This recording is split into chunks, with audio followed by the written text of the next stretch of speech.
I stood on the icy doorstep, my breath misting in the frigid December air. My gloved fingers trembled as I knocked once, then pressed the doorbell. Christmas lights twinkled from the windows, casting a warm glow over the snow-covered lawn. Inside, the muffled sounds of laughter and clinking glasses spilled out, the unmistakable hum of a family gathered together. The door creaked open, and my mother appeared, her face perfectly framed by the warm golden light from the hallway. She blinked her eyes, narrowing slightly, then forced a tight, practiced smile. "Sorry, I think you have the wrong house," she said, her voice smooth but unfamiliar, as if she were speaking to a stranger selling vacuum cleaners. I froze my mind, struggling to catch up. "Mom, what are you talking about?" "It's me, it's Ryan." Her expression didn't flicker. If anything, her smile tightened, the lines around her mouth hardening. "I'm sorry, I don't recognize you." Before I could protest, the door clicked shut. Not a slam, just a quiet, deliberate end to the conversation. I stood there, my breath coming in short, angry bursts, each cloud of steam catching the flicker of the Christmas lights. The warmth I had imagined, the comfort I had hoped for, evaporated in an instant. I stumbled back, nearly slipping on the frozen steps. For a second, I considered pounding on the door, demanding an explanation, but then my phone buzzed in my pocket. I fumbled for it, pulling off a glove with my teeth, my numb fingers barely managing to swipe the screen. My brother's name flashed across the display. "Don't be upset." Alex's voice crackled through the line, each word heavy with the same detached condescension I had just faced at the door. "You know we couldn't let you in. It's complicated." "Complicated," I whispered, my voice tight, raw. I turned to look at the house, its windows glowing with warmth and life, the sound of clinking glasses and cheerful toasts bleeding through the walls. "I'm standing in the snow, Alex. What the hell is going on?" There was a brief pause, a muffled voice in the background, his fiancée probably, before he came back, his tone shifting from strained politeness to cold finality. "Look, you know how it is. We had to make a choice. Just don't make this harder than it needs to be, okay?" The line went dead, cutting off whatever pathetic excuse he had been about to offer. I pulled the phone away, my reflection, a pale ghost in the glass, the screen still glowing with his name. He hadn't even bothered to hang up properly. For a long moment, I just stood there, my breath fogging the freezing air, my pulse pounding in my ears. I should have felt hurt, betrayed something. But all I felt was a strange, hollow clarity, like the sharp, clean air after a snowstorm. I shoved my phone back into my pocket, my gloved hand clenching until my knuckles ached. I took a deep breath, the cold slicing through my lungs, each inhale sharpening my thoughts. Then, without another glance at the house, I turned and trudged back to my car, the snow crunching loudly beneath my boots. The engine growled to life, the heater blasting cold air as I pulled away, the tires slipping slightly on the icy driveway. I watched the house shrink in my rearview mirror, its windows still glowing with the warmth and comfort I had just been denied. My mind whirred with a dozen tangled thoughts, the sharp sting of humiliation quickly hardening into something colder, more focused. They wanted to shut me out. Fine. I would make sure they felt what it truly meant to be alone. As I drove away, my phone buzzed again, my mother's name flashing across the screen. I let it ring, the vibrating pulse, a dull, insistent thrum against my leg. She had made her choice. So had I. I was done being the forgotten son. That night, I barely slept. My small apartment felt colder, the thin walls closing in as the wind howled outside, rattling the windows. I lay on the couch, the shadows from the blinking Christmas lights on my half-decorated tree dancing across the ceiling. I'd planned to take it down after the family dinner, maybe share a few drinks with Alex like we used to, but now the idea felt absurd.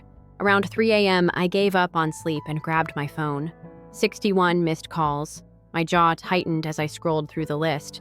My mother, my father, Alex, even my aunt. The messages ranged from curt demands to panicked pleas. Mom, Ryan, pick up. This is childish. Dad. What the hell did you do, son? Call me. Alex. Bro, just hear me out. Okay, don't be like this. I tossed the phone onto the coffee table, the screen flashing one final time before going dark.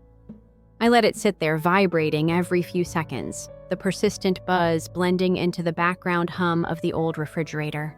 I leaned back, my mind racing. For years, I had been their silent savior, the one who picked up the pieces when things fell apart. When Dad's business failed and he nearly lost the house, it was my savings that kept the bank at bay. When Mom's medical bills started piling up, it was my card they swiped without a second thought. And Alex, my little brother, the golden child, the one who got the new car for his 25th birthday while I scraped by on instant noodles and secondhand furniture. I'd paid his tuition when he dropped out of college the first time, covered his rent when he decided to find himself in Europe for a year, and co-signed his credit card to help him build credit. But none of that mattered, apparently. I wasn't family, I was just a wallet with a pulse. I stared at the cracked ceiling, memories flickering through my mind like old film reels. Thanksgiving dinners where I paid for the entire feast only to be asked to take the family photo. "Just a quick one, Ryan, you're so good at it," while they all huddled together beaming at the camera without me. Birthdays where my name was scribbled last on the cake, if at all. Christmases where my gifts were opened last, the obligatory thank you muttered as they moved on to the next shiny package. I felt something shift in my chest, a tightness breaking loose, a cold clarity settling in its place. They wanted to cut me out. Fine. I'd cut them off, clean, sharp, and final. I grabbed my phone again, my fingers steady for the first time in hours. First, I logged into my bank app. I canceled the automatic transfers that covered my parents' rent and utilities. Next, I blocked the joint credit card Alex had been using like a limitless lifeline, his name still glowing in my mind like a flashing neon sign. I pulled up my texts and sent a single message to my father. "Me, the rent will no longer be covered by my account. Handle it." I stared at the screen for a moment, my reflection faint and ghostly in the glass. Then I opened my laptop, pulling up the landlord's contact info from an old email thread. "Yes, hi, this is Ryan. I'm calling to update the payment information for the rental property on West Oak." "Yes, that's right. No, there won't be a new account. They'll handle it themselves from now on." I leaned back, listening to the clacking of the keys as the landlord typed my request into the system. I felt the knot in my chest loosen, the tension in my jaw easing for the first time all night. When the call ended, I sat in the darkness, my phone still buzzing intermittently beside me. I reached for it one last time, swiping it to silent before tossing it face down on the couch. For the first time in years, the silence felt like freedom. The next morning, I woke to a cold, empty apartment. The kind of quiet that seeps into your bones, settling in like an unwelcome guest. I stretched, wincing, as my back popped. The couch had done me no favors. My phone lay face down on the coffee table, still on silent, a small red light blinking in the corner. I flipped it over my thumb, hovering over the screen. 83 missed calls. Messages piled up like a car crash. Chaotic, messy, unavoidable. "Mom, Ryan, this isn't funny. We need to talk." "Dad, son, you've made your point. Call me, Alex." "Bro, you can't just do this. We're family." Family. The word felt bitter in my mouth, like biting into an unripe lemon. I closed my eyes, letting the memories wash over me. The years of thankless support, the quiet sacrifices, the endless excuses. I'd been the invisible pillar, the quiet backbone of a family that barely acknowledged me. And I was done. I opened my banking app again, my jaw set. First, I closed the emergency fund I'd set up for my parents, the one they dipped into every time an appliance broke or an unexpected bill landed in their mailbox. Then I shut down the joint savings account I had with Alex, the one I had originally opened to help him get on his feet after his third failed business attempt. As I scrolled through my finances, I came across the secondary card I had given Alex for emergencies. I hadn't checked the statements in months, trusting that he'd be reasonable with it. I clicked into the transactions, my blood pressure spiking as the numbers loaded.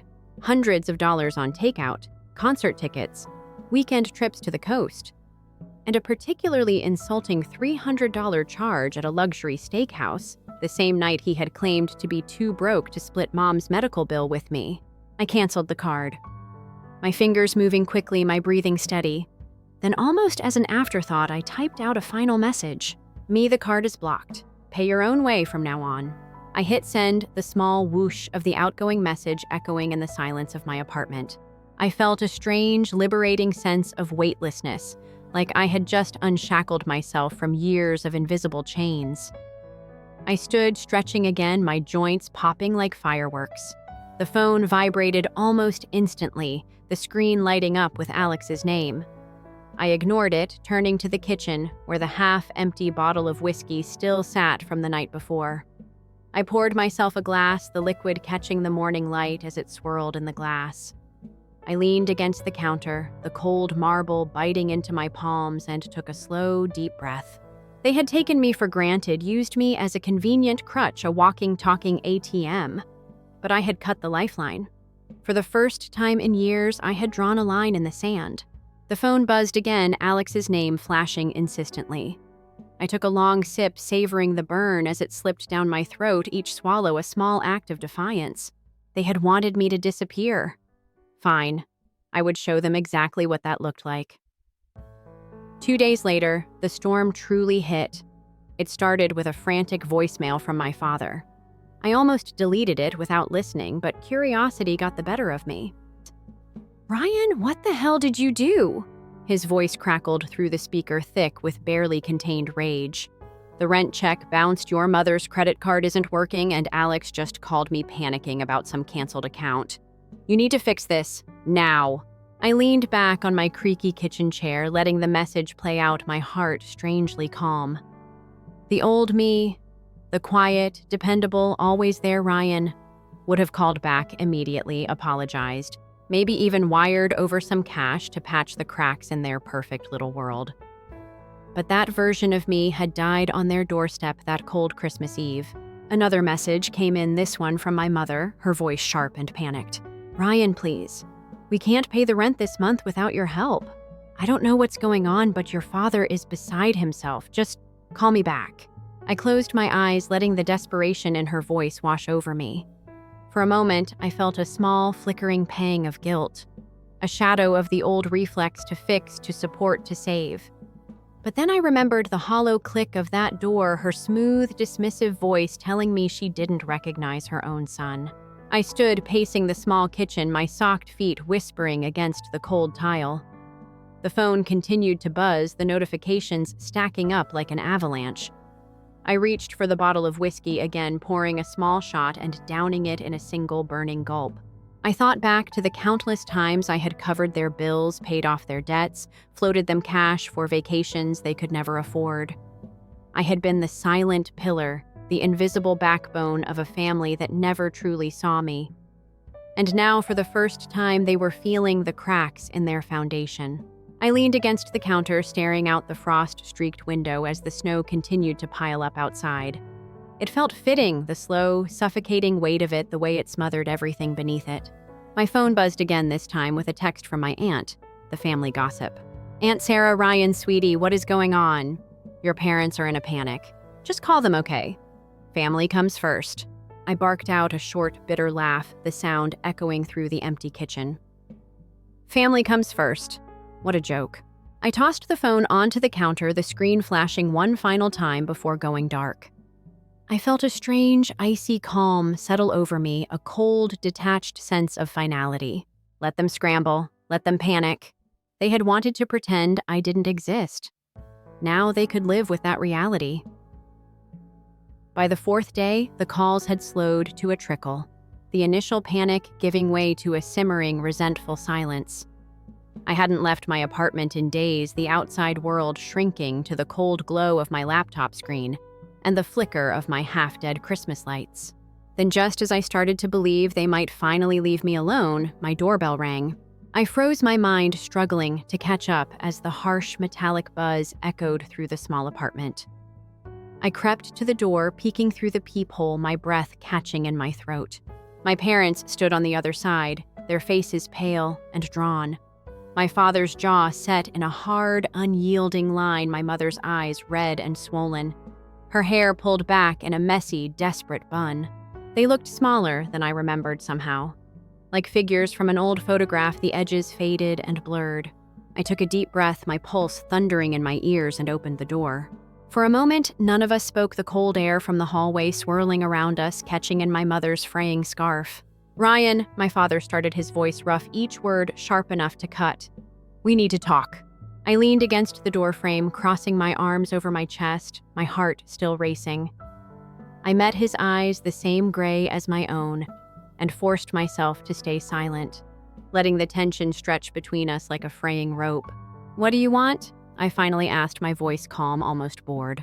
My mother stepped forward, her hands wringing the ends of her scarf like a lifeline. "Ryan, honey, we just want to understand. Why would you do this to us? We're your family." Family. I repeated the word bitter on my tongue. I felt a sharp, icy clarity wash over me, the kind of cold that burns. "You mean the same family that shut the door in my face on Christmas Eve?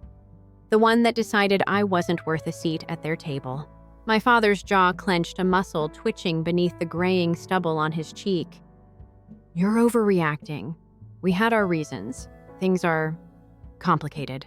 I let out a short, harsh laugh, the sound echoing down the empty hallway. "Complicated? Right. Like pretending your own son doesn't exist. Like cutting me out of the only family I've ever had." My mother's eyes filled with fresh tears, her lower lip trembling. "Ryan, please. We need you. We can't cover the rent without your help. Your father's blood pressure is through the roof, and Alex, he's not handling this well." I felt my fists clench, the sharp bite of my nails digging into my palms. I thought of all the years I had bent over backward to support them, the sacrifices I had made, the dreams I had shelved to keep their world from falling apart. "No," I said, my voice quiet but firm, each word a final, unbreakable line in the sand. "You don't need me. You need my money.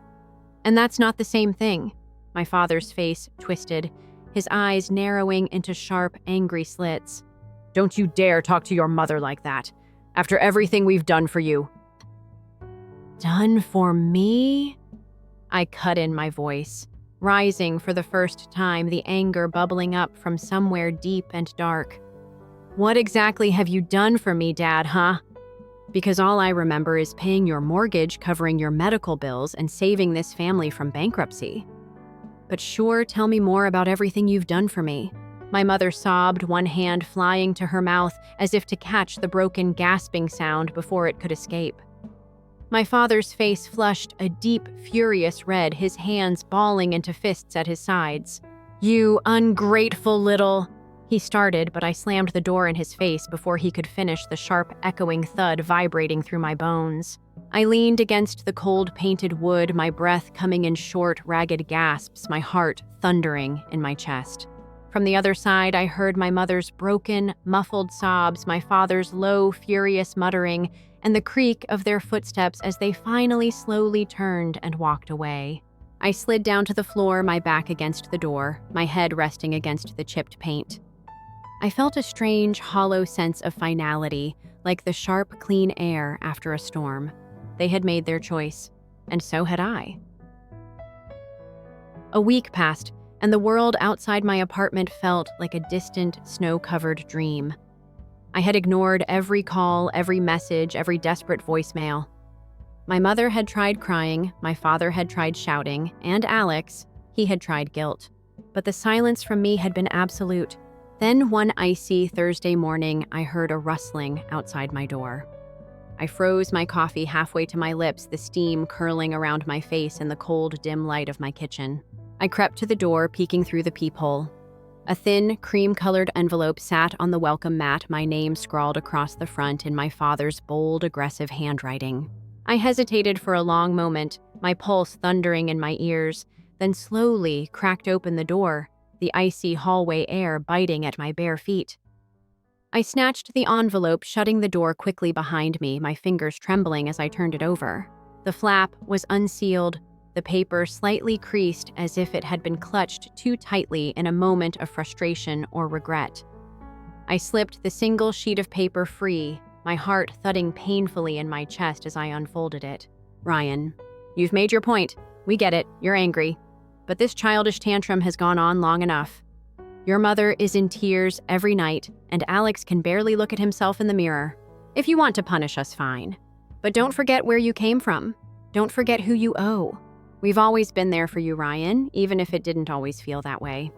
Family is messy, family is complicated, but you don't just walk away from it. Come home. Let's talk. Fix this before it's too late. Dad.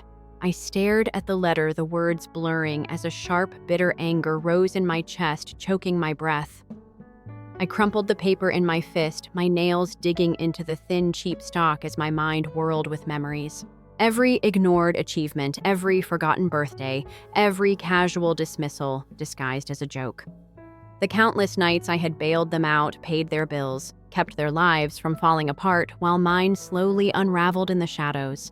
I crossed the tiny living room in 3 long strides, the letter still crushed in my fist, and tossed it into the garbage can beside the couch. I watched as it landed atop a pile of unopened bills and takeout menus, the crumpled paper a sharp, accusing slash of white against the dull, greasy chaos.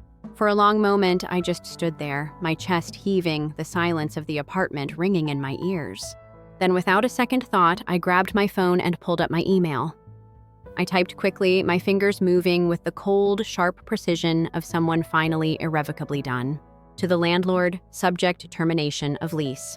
Effective immediately, I will be vacating my apartment. Please consider this my official notice. I will leave the keys on the counter. Thank you for your understanding. Ryan. I hit send, the small whoosh of the outgoing message echoing in the stillness of the room. I tossed the phone onto the couch, my heart still racing, my mind already worrying with 1,000 possibilities, 1,000 roads leading away from this place, this life, this past. I was done, truly finally done. I turned, catching a glimpse of myself in the cracked, dusty mirror beside the door. My reflection pale and sharp, the shadows under my eyes like bruises, my hair a tangled mess. But for the first time in years, I saw something else in that reflection. A flicker of strength, of determination, of freedom. I took a deep, steadying breath, the cold air filling my lungs, and crossed to the tiny, frost-rimmed window.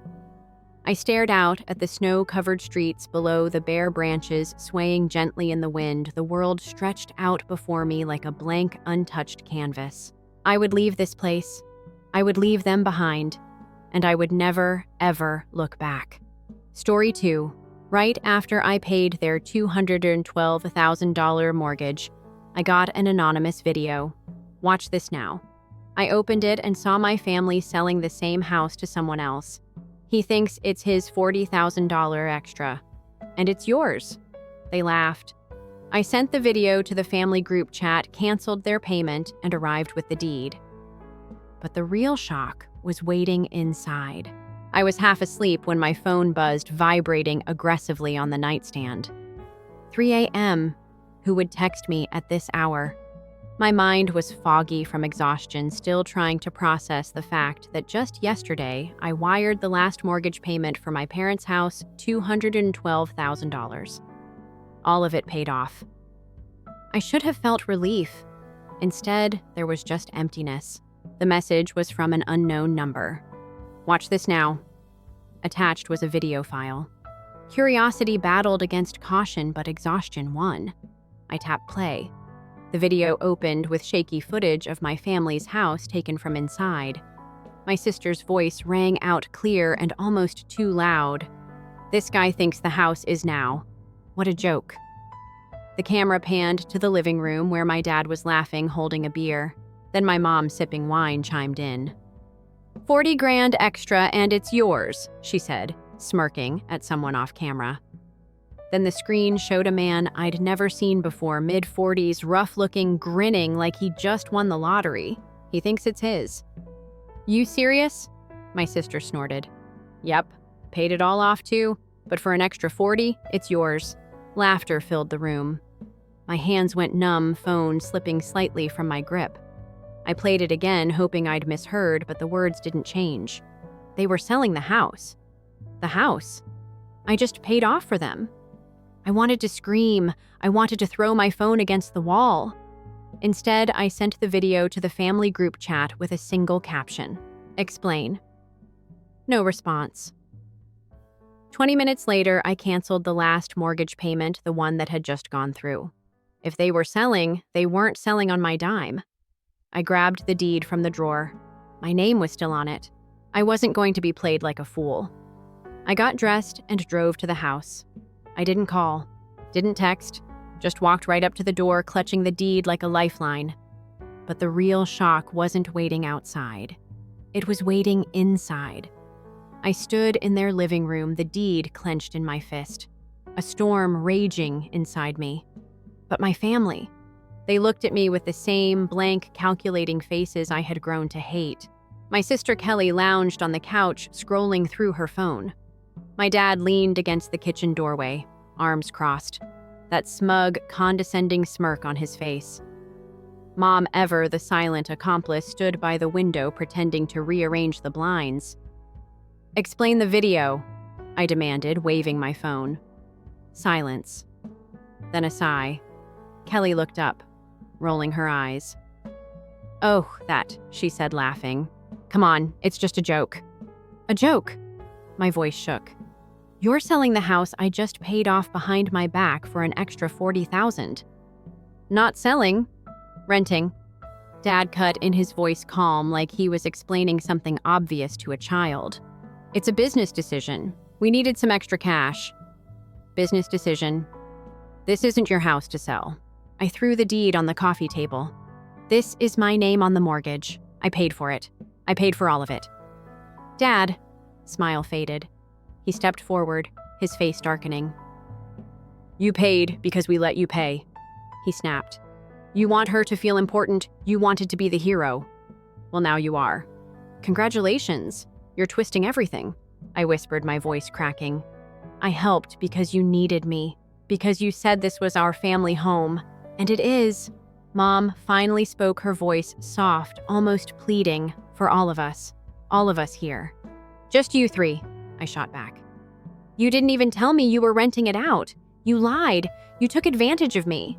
Kelly leaned back, a cruel smile curling on her lips. "Used to you. Don't be dramatic. You're so desperate for our approval.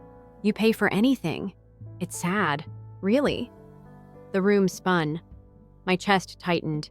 Years of sacrifice, of sleepless nights, wondering if I could afford their bills, and mine, of picking up their pieces, reduced to a joke. I turned to my mother. "Mom, did you know about this?" Her eyes darted to the floor. "Your father. He said it was just temporary." "That wasn't true," I yelled.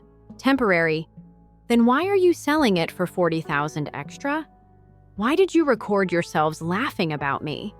You don't understand how things work." Dad growled, stepping closer. "That money was never yours. The house was never yours. You never saw me as a person, just a support means to an end." My hand shook. "I paid your debts, your mortgage, your vacations, Kelly's credit cards. I did everything for this family." "And we never asked you to," Kelly sneered. "You did it because you wanted to feel like a savior." Newsflash. No one cares. Silence. That kind of silence that roars in your ears. I stared at the people I once called family, their faces twisted with annoyance. Not shame, not regret, just irritation that I was disrupting their little scheme. "Get out." Dad's voice was ice. "Get out." I laughed, a hollow, bitter sound. "This is my house. I paid for it." "You want me to leave your house?" Dad stepped forward, his face inches from mine. "Your name may be on the deed, but this is our home. We built this life. You just funded it." Something inside me snapped. I picked up the deed, gripped it tightly, but then placed it back on the table. Frustration boiling inside me. "You want to keep it, fine, keep it. But you'll keep it without me." I stormed to the front door, but Kelly's voice stopped me. "Wait, you forgot something," she called, laughing. I turned, fury burning through my veins. She held up her phone, waving it. "Say cheese." The camera flashed. "I'll post it in the group chat." Our dramatic brother throwing a tantrum classic. My vision blurred. I picked up the deed, gripped it tightly, but then placed it back on the table. Frustration boiling inside me. "Go ahead," I snarled. "But when this falls apart," and it will, Don't expect me to help next time I slammed the door so hard it echoed down the empty street. But even as I walked away, their laughter chased me. And I knew I wasn't done yet. I was just getting started. I came home, didn't bother to take off my coat, didn't even sit. I grabbed my laptop, opened the video, the one where they laughed about selling the house I paid for. Watch it again and again. The laughter, my father's voice. He thinks it is an extra 40 grand. And it's yours. I saved the video, backed it up. This wasn't just proof it was a weapon, but I knew just exposing them wasn't enough. They had always been good at twisting the truth, making me look like the unreasonable one.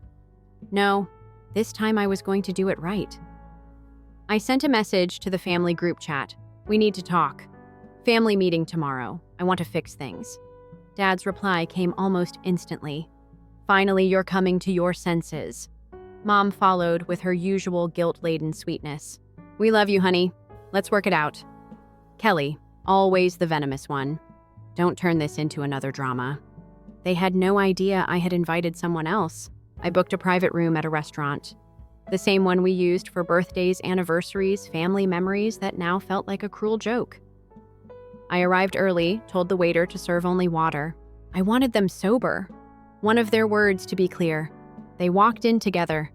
Dad looking smug. Mom putting on her worried mother face and Kelly strutting in like this was just another one of her performances. Thanks for coming, I said, motioning for them to sit. We're here because we care. That said, crossing his arms. I didn't bother responding. I simply placed my tablet in the center of the table and hit play. This guy thinks the house is his. What a joke. Their voices filled the room. Crystal clear, the laughter, the deal. 40,000 extra. Kelly's mocking voice, Dad's scheming tone, their faces drained of color. This is a misunderstanding, Dad stammered, reaching for the tablet. I pulled it back. Misunderstood landing. I leaned in. You were selling the house. I paid for the house. I paid off, and you laughed. It was just a joke. Mom whispered, a joke. Selling my house is a joke, I spat. Or are you just sorry you got caught?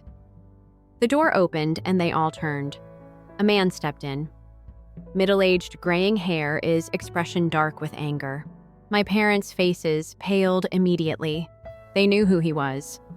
Drake, I said, waving him over. Good of you to come. Dad's voice wavered. You invited him here. Of course I did, I replied. After all, you were trying to sell him my house. Drake's eyes were eyes. You told me it was your house. He growled, glaring at Dad that it was a family property. It is. Dad's voice wavered. It is our family home. No, it's not, I said, tossing a folder onto the table. It's mine. My name is on the mortgage. My money paid for it. And I have another surprise. I pulled out a second set of papers. Would you care to explain this? Dad's face twisted as he scanned the document, and then his eyes went wild. This is a second mortgage, I interrupted. A loan you took against my house. Using forged documents, my signature, my ID, my mom's hand flew to her mouth. No, there must be a mistake. No mistake, I snapped. It's all here. You stole from me. You tried to sell my house. You forged my name. You don't understand. Dad's voice cracked. We needed the money. We thought you thought I was in fool, I whispered. You thought I'd keep paying, keep sacrificing, keep being the fool. Drake stood up his chair, scraping loudly. I'm calling the police, he declared, pulling out his phone. Wait, please. Mom's voice was frantic. We can fix this. We're family. Family, I laughed. Is that what you call this? Lies? Theft? Betrayal? Please, son. Mom was crying now. But, Dad, his face twisted in rage. You think you've won, don't you? You think this is over? Oh, it's just starting, I said, standing up. Enjoy your family home. I walked to the door, and that's when I heard Kelly's voice, high, desperate. Wait, you don't know everything. This was Dad's idea. I didn't even want to sign it. I turned slowly. Sign. You signed the documents." Her face went pale. Dad's eyes widened in fury. "Shut up, Kelly." But it was too late. I stormed out, but not before I saw the horror in her eyes. 2 hours later, I was home when my phone buzzed with a notification. An email from an anonymous account. No text, just an attachment. I downloaded it. It was an audio file. I clicked play. I signed the documents. "You said it was just a formality, that he'd never know." Kelly's voice shaking. "Don't worry, he's too stupid to figure it out." Dad's voice replied. "And even if he does, we'll kill them back in like always." I leaned back in my chair. Cold fury wrapping around me like a steel grip. They were all in on it. They always were. But now I had everything, and I was about to bring them crashing down. The moment I left the gutted house with that bag of stolen documents and mutilated photos, I knew exactly what I had to do. I didn't go home. I drove straight to the bank. It was nearly closing time, but I didn't care. I walked right up to the counter, dropped the bag on the desk, and demanded to speak to the branch manager. 5 minutes later, I was in his office. I laid out the forged documents, the fake loan agreements, the mortgages with my name, but not my signature. His face went pale as he flipped through the stack. "Sir, this is serious fraud," he stammered. "No," I corrected, leaning forward. "This is a crime. I want every account tied to these people frozen. I want a full investigation, and I want a statement from this bank acknowledging that I was a victim of forgery." He didn't argue. Within minutes, phone calls were made. Security officers brought in, and my family's accounts were frozen from the bank. I drove straight to the courthouse. I didn't care about the time. I didn't care about anything except one thing: making them pay. Filing the lawsuit was faster than I thought. Fraud, embezzlement, identity theft. The clerk looked at the evidence I provided and shook his head. "They won't know what hit them," he whispered, almost with pity. Good. I didn't want pity. I wanted justice, but I wasn't done. I went home, grabbed my phone, and opened the family group chat. I didn't say anything. I didn't ask for an explanation. I just sent a series of photos. The forged documents, the mutilated family photos. My name signed on. Papers I never touched. Within minutes, the chat exploded. "Mom, please, honey, we can talk about this." "Dad, you don't understand. It's not what it looks like." "Kelly, this is a misunderstanding. Let's talk, please." I ignored them, blocked them all. But I wasn't done. I needed to see the damage for myself. I needed to confront the place where they thought they had buried me. So I went back to the empty house. The silence was even louder now. A hollow echo that followed me through the empty rooms. Nothing but shadows. Nothing but absence. They had erased me from their lives, drained everything I paid for, and left without a trace. But the basement, that was where the truth had been buried. I stepped down those creaking steps, my flashlight cutting through the darkness. The chest was still there, open, the mutilated photos and forged documents strewn across the cold cement floor. But something else caught my eye. A dusty, forgotten box shoved into the corner. I yanked it out, pried it open, and froze. It was filled with family albums, but every photo had been altered. My face scratched out my image, cut away entire pages where I should have been torn out as if I had never existed. Rage boiled inside me. I grabbed the albums, the forged documents, and left that dark till they thought they could erase me. They thought they could laugh at me, steal from me, sell the house I paid for. But I was done being their ghost. The next morning, I got a call from the bank. My father had tried to access his account. Frozen. My mother tried to pay her credit card. Bill denied. Kelly's car loan blocked. They were trapped. And then the real fight began. The lawsuit papers were delivered. They were served publicly right at their new rented apartment. A friend of mine sent me a picture. Dad's face twisted in shock. Mom's eyes wide with tears. Kelly screaming at the delivery man. They tried to call me blocked, tried to email me, blocked. They even tried to reach out through mutual friends spinning their sob story. He's destroying his own family. But I had the evidence. I sent it to anyone who asked. Days turned to weeks and the court date arrived. They showed up looking like ghosts, desperate, disheveled, clutching folders of weak excuses. I walked in calm, a file of hard evidence under my arm. The judge didn't even need an hour. The forged signatures, the loan documents, the mutilated photos. Undeniable. My family tried to speak, but their lies unraveled before they could even begin. When the verdict came, it was brutal. They were ordered to repay every cent I had ever spent on them. Utilities, credit card debts, vacations. Everything in the house was legally declared mine, not just a name. Fully, completely mine. They looked at me huddled together as if I was the monster, as if I was the villain in their twisted story. "Please, Mom," whispered tears streaming down her face. "We can fix this. We can be a family again." "No," I said, my voice cold as steel. "I already have a family. Me." I walked out without another word, but it wasn't over. When I returned to the house, my house, I saw them waiting by the gate. Dad pacing his face red with rage, Mom sobbing, clinging to Kelly, who glared at me with venom. "You think you've won?" Dad shouted, stepping forward. "You think you can just erase us? Erase you?" I laughed. "You erased me the moment you cut me out of my own life. You erased me every time you stole from me, lied to me. This is the only thing you have left, your guilt. So live with it. Please, honey." Mom reached out, but I stepped back. "You are not my family. You're just strangers. I wasted my life saving." And with that, I stepped through the gate, locked it, and walked inside. I changed the locks that night. Cleaned the house throughout the cursed albums. I disposed of the documents in a symbolic way. The next morning, I brewed a cup of coffee, stood by the window, and watched the sunlight spill across the quiet, empty street. My house, my life, no more shadows, no more ghosts, just peace. The house was mine, not just on paper, truly, entirely mine.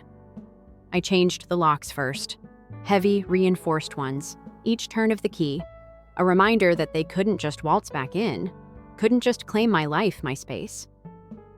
I painted the walls a warm, clean white, replaced the faded curtains with something lighter, something that led in the sun. One by one, I replaced the rooms they had drained.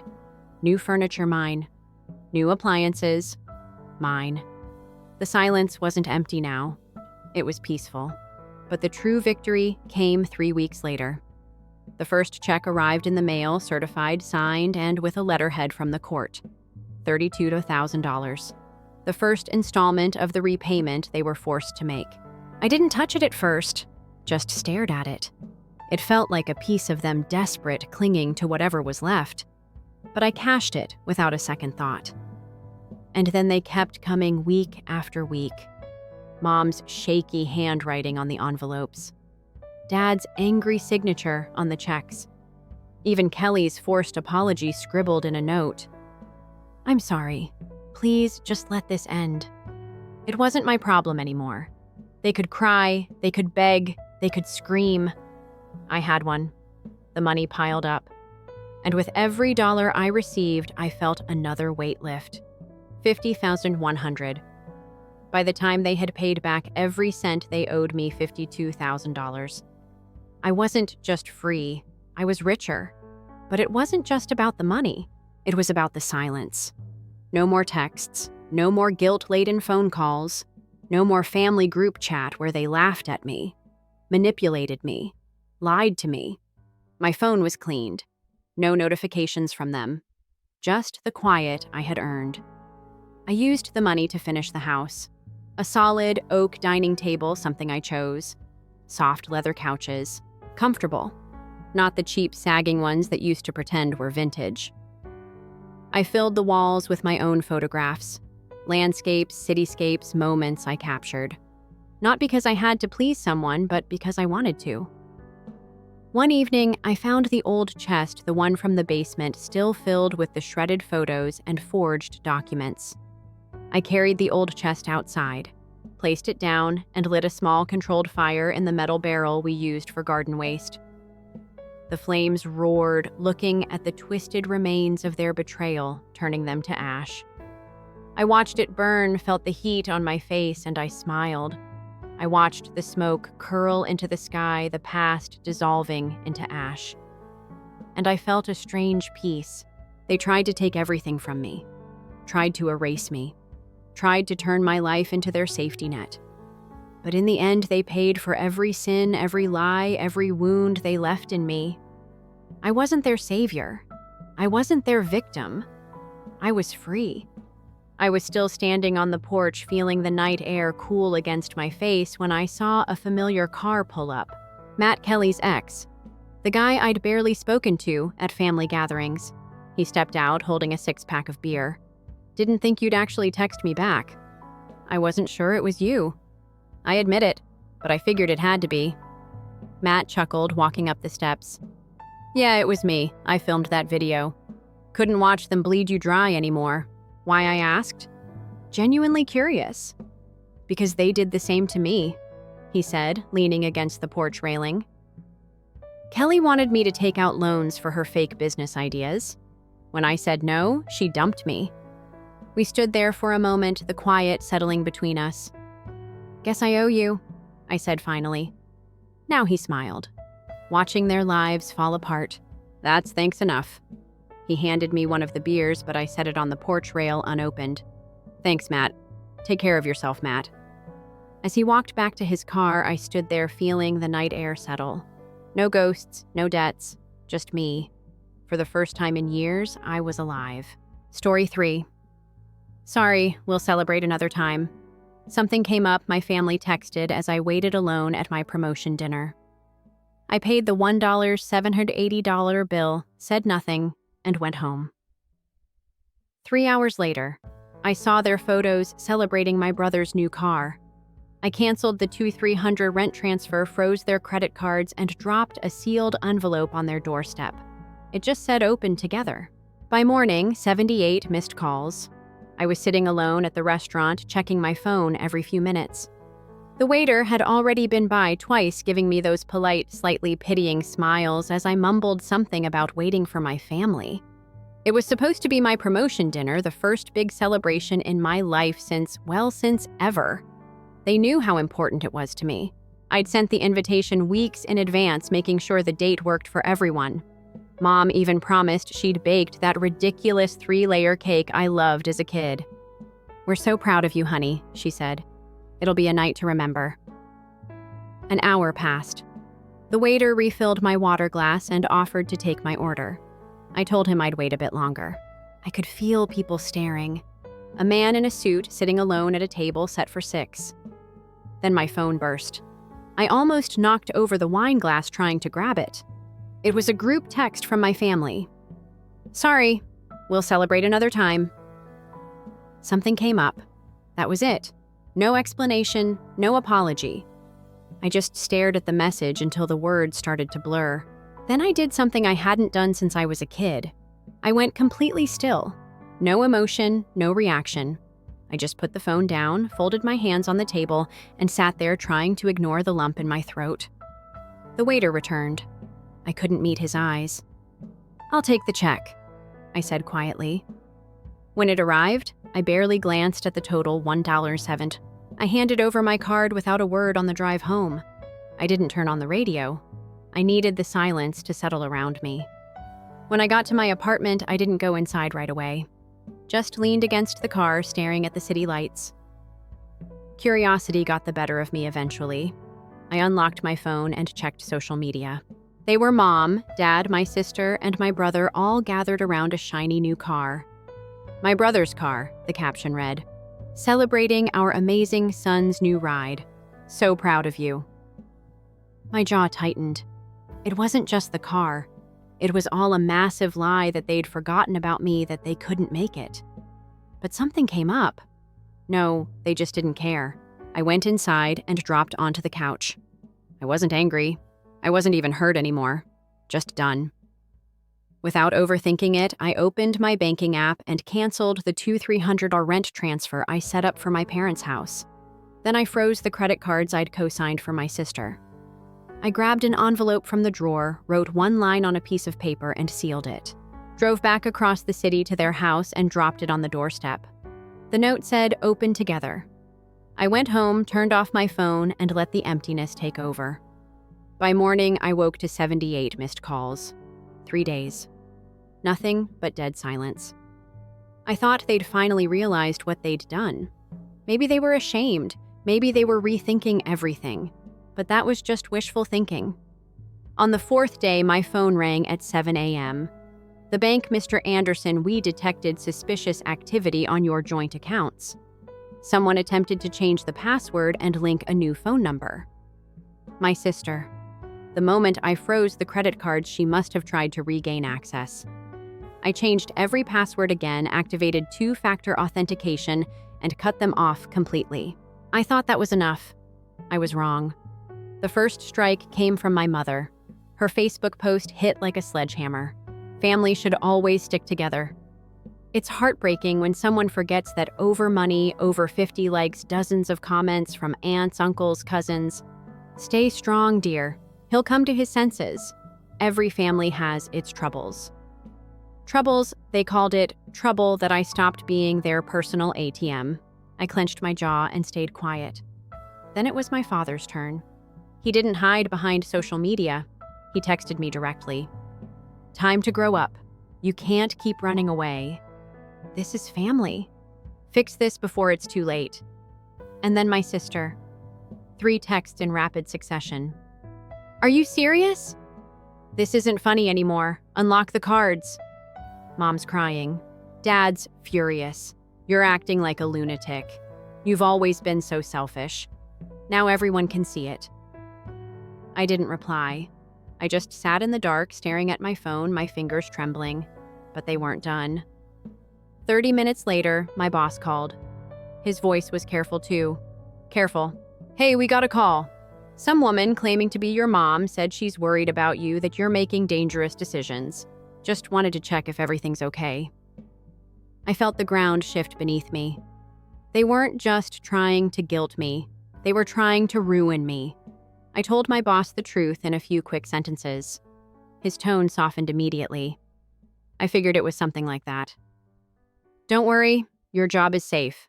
I'll block any further calls from that number." I hung up, breathing hard. My own family was trying to paint me as unstable. But they weren't just desperate. They were getting dangerous. And I knew they wouldn't stop. I dug deeper, logged into the shared family cloud storage I had set up years ago, the one they never bothered to change the password for. The evidence was all there. Screenshots of a family group chat without me laughing at me, calling me the family ATM. My sister's message. "If he doesn't cave, we'll just tell everyone he stole from Mom's account. They'll believe us over him." My dad's texts to relatives. "He's just throwing a tantrum.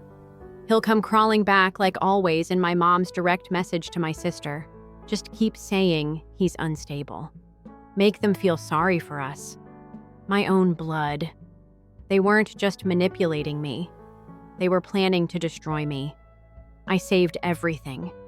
Every screenshot, every voice message, every cruel joke. And then I made my move. I created a new email account, wrote a calm, factual message attaching all the evidence. I sent it to every single relative who had liked my mother's Facebook post. Subject line: "The truth about your perfect family." Within minutes, my phone buzzed, nonstop texts, calls, notifications. My aunt, I had no idea. "I'm so sorry." My cousin, I defended them. "I feel sick." My father's best friend. "This is disgusting. They lied to all of us. I thought it was over. I thought they'd finally realize I wasn't their porn anymore." But then my father left a voicemail. His voice was ice cold, his words slow, deliberate. "You think you're hurting us? You have no idea what you've started. I've got friends too, and you won't see what's coming." I replayed the message, letting it sink in. They wanted war. Fine. I could give them war. I logged into my bank account, canceled every shared account, changed passwords, activated security alerts. I froze my credit, reported their cards as compromised, and removed my name from the lease of their house, the house I'd been paying for. But I didn't stop there. I wrote a short compost on social media. I have supported my family emotionally and financially for years. In return, they have tried to manipulate and lie about me. For those who believe their side of the story, I have proof. I will not be silenced. I will not be used. Not anymore. Within minutes, the comments exploded. Supportive messages, shocked reactions, and a few people defending my family until I started dropping screenshots in the replies. Their own words, their own betrayal. My mother called, sobbing. My sister texted, calling me a monster. My father's threats became louder. But now they were desperate. And I just watched it all burn. I thought it was over. I thought they would finally disappear. But the messages kept coming. Desperation turned to anger, then back to begging my mother's endless pleas, my father's threats, my sister's attempts at guilt, all of them clawing at me through the screen. Until one morning, a single message slipped through. Please, just one conversation, just you and me. I need to see you. My first instinct was to ignore it, to block her, like I had blocked the rest. But something stopped me. Maybe I needed to hear it from her. Maybe I needed to watch her lie to my face one last time, where I replied. Her answer came instantly. The park by the old oak. Fine, if she wanted to talk, we talk. But this time I wasn't coming as her son. I was coming for the truth. The park hadn't changed in years. The same cracked path, the same ancient oak tree with a twisted trunk that I used to climb as a kid. I parked a little farther down the road, letting the engine cool while I just stared at the tree through the windshield. Mom was already there, sitting on the old wooden bench beneath it. Her hands clasped in her lap, shoulders slumped. The perfect picture of a grieving mother. I almost turned the car around, almost let her drown in her own guilt. But I needed this. I needed to hear it from her mouth. I stepped out, walked down the path. Leaves crunched under my shoes. I almost expected her to look up and smile like she used to call out my name and ask if I remembered the time I fell off that tree and she bandaged my knee. But the woman who looked up at me wasn't the mother I remembered.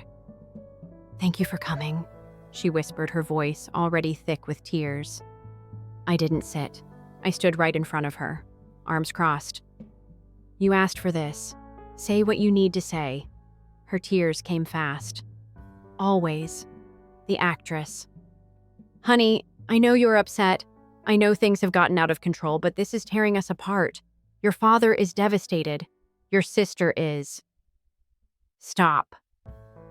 My voice was cold, sharp. I watched the tears freeze in her eyes. "Don't waste time trying to guilt me. Just tell me why." What?" she whispered, looking genuinely confused. "Why did you turn me into your personal bank account? Why did you let them lie about me? Call me unstable. Call my boss. Tell the family I stole from you." Her face twisted, panic replacing the false sorrow. I never..." I pulled out my phone, tapped the screen, and a voice came blaring out, my father's voice, slow and venomous. "You have no idea what you've started. I've got friends too, and you won't see what's coming." Her face went pale. "Want to hear more?" I asked. "Maybe the part where you and Olivia planned to tell everyone I stole from you." Her eyes widened. No, you don't understand. Your father was just angry. He didn't mean it in Olivia. She's lost. Lost." I stepped closer, leaning over her. "No, she's very clear about what she wants. My money, my reputation, my life. And you helped her." Her voice broke. "I never wanted it to go this far, but it did." I snapped. "It did, because you let it. Because you were so busy protecting their lies. You forgot I wasn't just your bank. I was your son." Her tears returned. "Please, you have to understand. We were scared. We thought you would. You would leave us. And I did leave you, I warned. Birds scattered from the tree branches above. I left because you used me. I left because every time I came back, you bled me dry. But now you're angry because I finally bled back. I saw something change in her eyes. The tears stopped. Her voice hardened. You think you're the victim here? You've always been so dramatic, always needing to be the hero, always making us feel guilty for everything. I laughed, a sharp, bitter sound. Guilty? You don't even know what that means. Do you know how much I've paid for you? The rent, the groceries, the credit cards. Olivia maxed out because she knew I'd cover them. Do you even know how much you owe me money? She spat, her voice rising. Always about money. With you were your family. Then where was my family when I sat alone at that restaurant? Where were you while you were celebrating my brother's new car with the money I gave you? Where was my family when you called my boss trying to ruin my life? Her mouth opened, then closed. No answer. Just the mask slipping. The frustration turning to anger. You've always been so ungrateful, she hissed. We raised you. We gave you everything. And this is how you repay us everything. I stepped closer, holding my phone up to her face, swiping through screenshots. Here's everything. Your texts calling me dramatic. Olivia's messages planning to accuse me of stealing Dad's voice, threatening me. That's your everything. Stop, she whispered, shaking her head. Please stop. No, not this time. I took a step back, staring at her. Not as my mother, but as a stranger. I'm done with you. With them. With pretending this is a family. Her face twisted in desperation. You can't do this. You can't just walk away. I already did. I turned, walking back down the path. Her voice followed me, shrill, now frantic. If you leave, don't come back. Do you hear me? Don't you dare come back. I didn't even look over my shoulder. I won't. My phone buzzed in my pocket as I reached the car. Messages flooding in from relatives. Some shocked, some trying to mediate, some calling me cruel. But I didn't care. I got into the car, slammed the door, and sat there staring at the park. Then the phone rang. An unknown number. I almost ignored it. But then something told me to answer. Hey, it's me, a voice whispered. My brother, the golden child, the one they celebrated instead of me. I heard what happened. Can we talk? After I left my mother sobbing on that park bench, I knew one thing. My family would never change. They wouldn't understand. They wouldn't apologize. They would only find new ways to break me. But they underestimated one thing. I was done being broken. That night, I called Uncle Henry, the only family member I still trusted. He was my father's older brother, but my father never had any power over him. Henry was a well-known businessman, respected by some, feared by most. How long have you known they were using you? He asked after I told him everything from the manipulation to the threats. Too late, I answered bitterly. I spent years thinking that if I was good enough, they would change. People don't change unless they have a reason. Henry said, his voice calm. Your mistake was giving them everything without making them fight for it. But that can be fixed. How much do they owe you? I listed the amount, the rent I paid for their house, the credit cards they drained without asking, the money I gave my sister over and over, and even the cost of that abandoned promotion dinner. Understood, Henry said, direct as always. Leave it to me. 3 days. Exactly 3 days later, I received a text. The money will be returned, but your father won't forget this humiliation. I didn't ask how Henry made them pay. I didn't care. I just watched as the money trickled back into my account. Small amounts at first, then larger sums. I imagined my father seething as he was forced to pay me back, my mother crying and trying to justify everything. My sister blaming me for everything. But their emotions didn't matter anymore. For the first time in years, I thought only about myself. I made the next decision quickly. I was going to disappear from their lives, disappear so completely that they would never find me. I found a new job in another city, a high-paying, promising position, a company that valued my skills without asking questions about my past. They saw me as a professional, not someone's pawn. I rented a spacious, modern apartment in the city center with floor-to-ceiling windows overlooking the skyline. I bought new furniture, threw away everything old. No family photos, no gifts, nothing that reminded me of them. This was my life, my rules. But even in my new place, I couldn't completely escape their shadows. First, it was calls from unknown numbers. I blocked them. Then letters arrived at my old address. My mother begging for forgiveness. My father spewing anger. My sister trying to justify herself. I didn't read them. One day my phone rang. It was Uncle Henry. "Your father tried to find you. He offered me money for your address. You didn't tell him, did you?" I asked, though I already knew the answer. "I told him to forget about you, but they won't stop." And they didn't. My father tried calling my new job, pretending to be a concerned relative. I had already warned HR, so they shut him down. My mother created a new social media account, trying to message me from there. Blocked.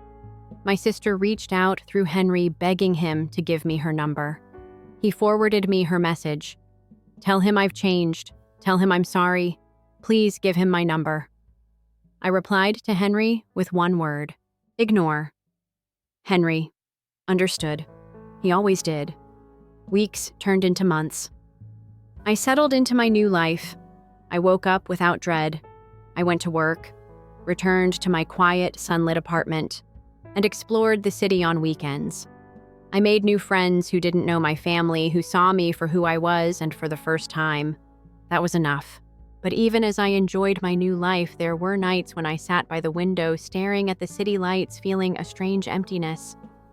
I wondered how I could have been so blind, how I spent years chasing their approval. Did I ever love them, or did I just need them to love me? No. I realized I didn't miss them. I missed the idea of a family, one that never really existed. I thought I had escaped them, but in reality, I had escaped myself. The version of me who thought I had to earn love, who thought that if I gave enough, they would finally see me. But I was done being that person. One morning, I received another call from Henry. "They've given up." He said, his voice steady. "Your father knows he's lost. They won't be looking for you anymore." "Thank you, Henry," I whispered. "You did the right thing. Don't ever let them back in." I hung up and stared out at the city, the skyscrapers gleaming in the morning light, the streets below humming with life. I was no longer their ATM, no longer their victim. And the best part? They had no idea where I was. Only one person knew my secret. Only one person had my trust. And he never betrayed it. From time to time, Henry sent me short updates. "Your father wanted to say something. I didn't listen. Your sister tried to ask about you. I said I didn't know." And I always replied with the same two words: "Thank you." I was free. And for the first time in years, it didn't feel like running away. It felt like a new beginning. My beginning.